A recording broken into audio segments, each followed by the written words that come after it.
Cooking tayo ng variety vegetable. Ayan. The rainbow. Ito tawag nilang rainbow vegetable. Gusto ko lang po magpapak niyan. Ayan. Wala ng rice. Papakin lang po natin yung vegetable. Hindi ko po siya hinaluan ng meat. Nakahiwalay po yung meat. Ganyan lang po ang gusto ko. Ayan. Try nyo po. Masarap siya. Lagyan mo lang siya ng pampalasa. Ayan, kumpleto po natin yan.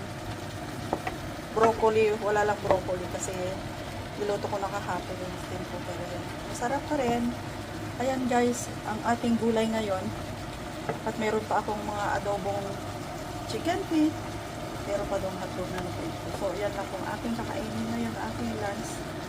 So, healthy ang ating vegetable. Thank you for watching po. Have a nice day. Have a happy weekend. Bye!